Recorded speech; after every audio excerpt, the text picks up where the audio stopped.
¿Suponen los impuestos una falta de libertad para la población?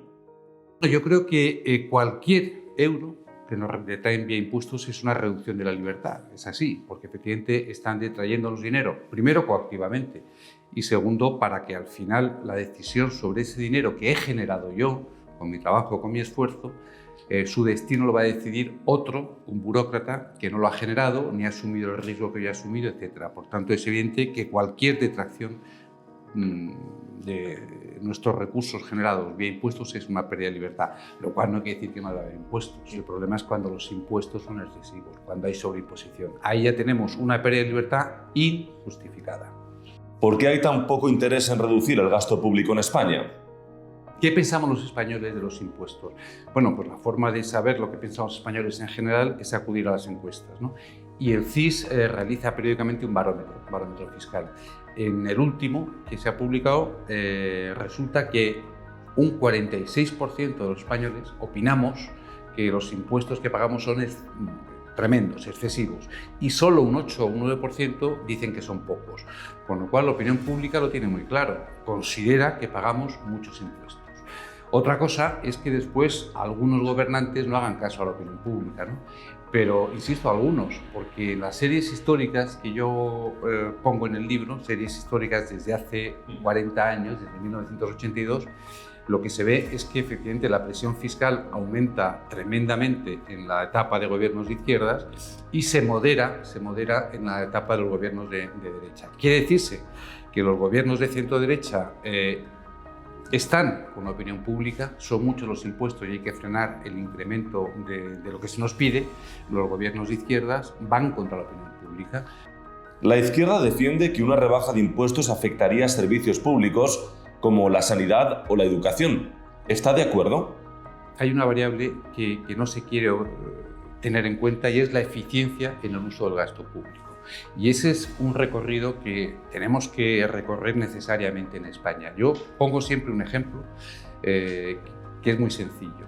¿Cuánto gasta el gobierno regional valenciano en educación?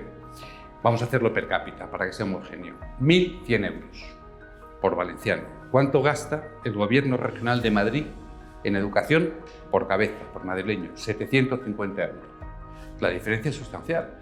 Valencia gasta mucho más que la Comunidad de Madrid en educación. Ahora preguntamos, ¿quién gasta mejor? Bueno, pues vamos a 3 datos oficiales. Primero, el informe PISA. Según el informe PISA, los alumnos madrileños salen mejor preparados en todas las disciplinas que los alumnos valencianos. Ahora vamos al Instituto Nacional de Estadística. Índice de calidad de vida, que mide un conjunto de variables, entre ellos la educación. Bueno, pues Valencia está por debajo de Madrid en el índice de calidad de vida en educación. Y vamos finalmente a Save the Children, que lo que mide ya no es la calidad de la educación, sino la equidad en la educación, la equidad. Es decir, aspectos como intensidad de las becas de transporte, ayuda a comedor, ayuda para becas para el pago de actividades complementarias, etc. Bueno, pues según Save the Children, Madrid es la segunda comunidad que tiene más equidad en los servicios educativos y Valencia es la 11ª. Resumen, Valencia gasta mucho más que Madrid, Madrid gasta mucho mejor y al final el servicio básico de educación que recibimos los madrileños es considerablemente mejor que el valenciano. Luego, no es necesario gastar tanto como gasta Valencia, ergo no es necesario detraernos tantos impuestos. Lo que hace falta es gastarlos bien. ¿Qué le parece que el gobierno de Sánchez quiera acabar con la competencia fiscal entre comunidades autónomas? Pues un desastre, dicho rápido, y ahora lo argumento. Lo que ocurre con los fiscofílicos es que además de serlo, no les gusta la competencia. Claro, sin competencia, el consumidor de cualquier servicio o de cualquier actividad lo pasaría mucho peor y pagaría un precio mayor. Bueno, si vamos a medios de comunicación, qué horror, si hubiera una televisión única, ¿verdad? O si hubiera un único periódico digital. No podríamos estar leyendo cada mañana El Liberal, ¿verdad? Bueno, pues en impuestos pasa lo mismo. Si solamente hay un poder tributario, si solamente hay un sujeto activo que impone y que recauda los impuestos, lo que tendríamos es unos impuestos mucho más caros. Por tanto, vamos efectivamente, si se rompe la autonomía financiera de las comunidades autónomas, los impuestos que pagaríamos los madrileños, los andaluces, los castellano-leoneses, todos aquellos cuyos gobiernos regionales han bajado los impuestos, nos obligarían a pagar más. Progresividad fiscal en España y proporcionalidad fiscal que en Europa. ¿Términos contradictorios? Claro, es una contradicción absoluta, ¿no? Renta media de los alemanes, 42.000 euros. Renta media de los españoles, 25.000. En España, en nuestro IRPF, aquel que tiene 42.000 euros de ingresos paga una proporción de impuestos mayor, como bien has dicho tú, ¿no? Que el que gana solo 25.000. ¿Por qué queremos que los españoles, en conjunto, que tenemos unos ingresos medios de 25.000, paguemos la misma proporción que los alemanes, ¿no? Pero fíjate que es que hay un dato adicional. No solamente obvian la renta per cápita, sino que obvian otra cosa, ignoran otra cosa que es el fraude tributario, el incumplimiento tributario. En España la presión fiscal es un 38 y en Alemania un 41. Perfecto. Pero el incumplimiento tributario, según estadísticas que leemos en los medios de comunicación con habitualidad, está en torno al 25%. En Alemania está solo en el 10%. Vamos a hacer un pequeño juego matemático. Si entre los que tenemos el 75% del PIB pagamos un 38%, quiere decir que estamos pagando un 50% de nuestros propios ingresos. Los españoles que pagamos impuestos, pagamos un 50%.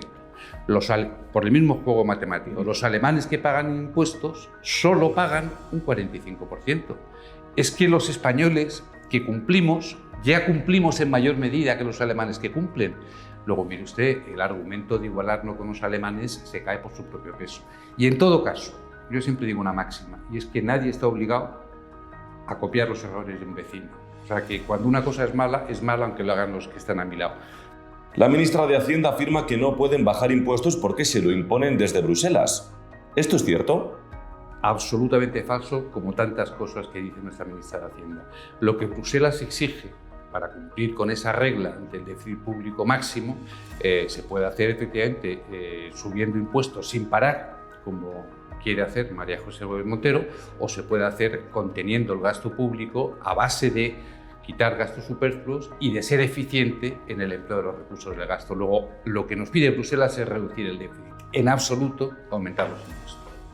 ¿Considera que la agencia tributaria está por encima del bien y del mal? En la relación jurídico-tributaria, el Estado es todo y el individuo es nada. Las potestades y las prerrogativas del Estado son prácticamente ilimitadas, ¿no? Y los derechos y garantías de los contribuyentes están bajo mínimos. De aquellos contribuyentes que recurren las actuaciones de la agencia tributaria, sean liquidaciones o sean embargos, el propio Ministerio de Hacienda, a posteriori, a través de los tribunales económico-administrativos, anula prácticamente el 50%, el 45, 46 según los años, ¿no? Es decir, es el propio Ministerio el que reconoce a posteriori que prácticamente la mitad de las actuaciones que fueron recurridas fueron hechas de manera indebida. Pero claro, entre medias, el contribuyente, el individuo, ha soportado, porque la medida es ejecutiva, ha soportado efectivamente esas actuaciones que luego se declaran ilegales. Aquí hay una trampa, porque los del Ministerio de Hacienda dicen, hombre, pero las que se recurren han sido muy pocas. Bueno, son como 200.000 actos de recurso cada año, ¿no? Que, en fin, muy pocas no. Pero es verdad que en porcentaje representa muy poco respecto al total de actos que hace la agencia. Hombre, claro, cuando la liquidación son 500 euros, 300 euros, 200 euros, no se recurre, porque cuesta más el recurso que el propio cantidad que me está pidiendo la agencia tributaria. Por tanto, solamente se recurre a aquello que tiene cierta entidad. Bueno, pues de aquellos que tienen cierta entidad, que son los que se recurren, en la mitad de los casos la agencia tributaria lo actuó indebidamente. Pero el contribuyente ha sufrido el embargo de sus cuentas bancarias, el contribuyente ha sufrido el embargo de su vivienda habitual. Esto es una cosa que evidentemente yo creo que tenemos que ponerle freno. Impuesto de sucesión, ¿necesario o afán confiscatorio? El impuesto sobre sucesiones hoy prácticamente ha perdido su vigencia y la prueba es que en la Unión Europea son una minoría de países los que lo mantienen. Prácticamente la mayoría lo han hecho desaparecer. Pero lo que es aún más grave es que en ningún país de la Unión Europea los tipos por los que se nos exige son tan extraordinariamente altos como en España. Es que en España se puede llegar a pagar hasta el 83% de lo que se hereda. Se dice pronto, hasta el 83% de lo que se hereda, ¿no? Y además, por acabar rápidamente la respuesta, vamos a ver, es que cuando alguien hereda, y lo que por lo general se hereda es la vivienda familiar, en el común de los casos, se hereda un bien que no es líquido, pero te exigen que pagues el impuesto en un plazo perentorio y en efectivo, con lo cual el heredero se ve en la obligación de vender rápido la vivienda familiar de sus padres para hacer frente al pago del impuesto. Cuando alguien tiene que vender rápido, lo que hace es mal vender.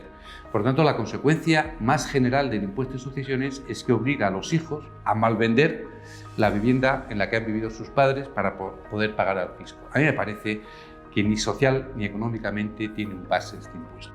Impuesto de patrimonio, ¿qué sentido tiene? Claro, sucede efectivamente, en los gobernantes sucede, y probablemente en qué parte es inevitable, que lo urgente no les deja ver o trabajar en lo importante, ¿no? Fíjate, hemos hablado del impuesto de sucesiones, pero ¿qué decir del impuesto sobre el patrimonio? Que ahí ya no es que haya una minoría de países que lo tengan puesto, es que nos cabe el mérito de ser el único país europeo que tiene el impuesto del patrimonio, el único.